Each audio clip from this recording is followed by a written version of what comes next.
My little boy's 2. I was really looking forward to. My dad was so good with me when I was small.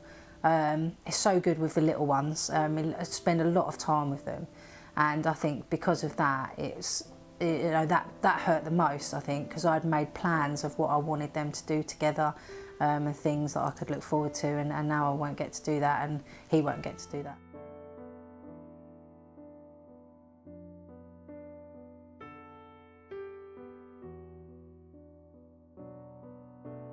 What happened was that he ended up getting the flu. So this had happened to my mum in the same month of December. We all went out for Christmas dinner.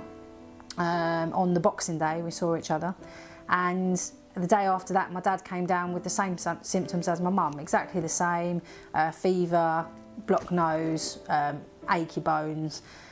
My mum rang me, I can't remember what day of the week it was, but it was that evening, that afternoon, sorry, saying that my dad still had quite a high fever, and I asked if they'd taken any paracetamol or anything to try and bring down the fever, or taken any cold or flu stuff or anything, and my mum said they hadn't. My mum said, yeah, I'd get him to take some paracetamol. I said, well, ring me later and let me know like how he was feeling, and we'll go from there. So later that evening, that's when my mum rang me and said, your dad's really short of breath, and he's complaining of chest pain, really severe chest pain, and he wants me to call the doctor, which my dad would never ever say, to be honest. If my dad says you need to call a doctor, then you probably need to call the ambulance.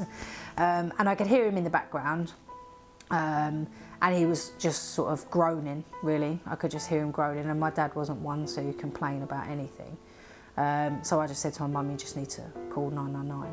I asked if I could speak to one of the paramedics that was there, just to kind of get an idea of what was going on, and she basically said to me on the phone, your dad's septic, so they picked it up really quickly.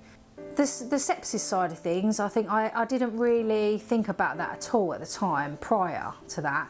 I hadn't asked my dad any questions that I would normally ask as a clinician to going out to a patient, mainly because I suppose my mum had had it for 3 days and it was the flu, so with my dad having it and it being exactly the same, nothing had really changed, and I didn't see him, so there was nothing to alert me.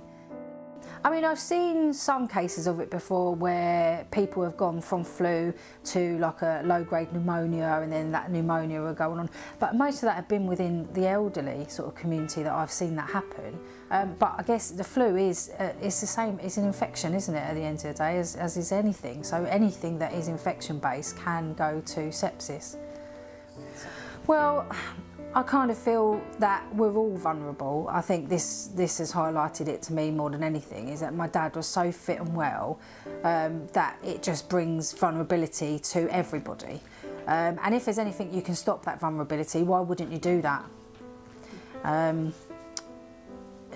I think as healthcare professionals we should all be having it when we can, because we go to such vulnerable people.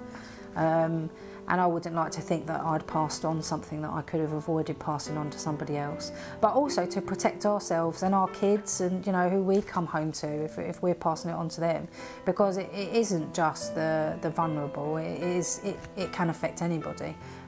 Anybody can get the flu, anybody can get pneumonia, and as so anybody can get sepsis.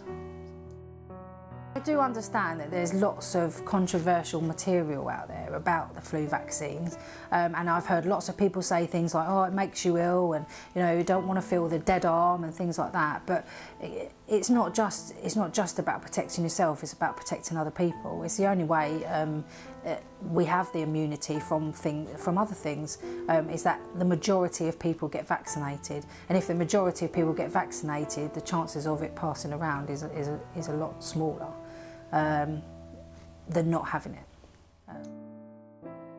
It's a massive, massive gap, really, in my life now.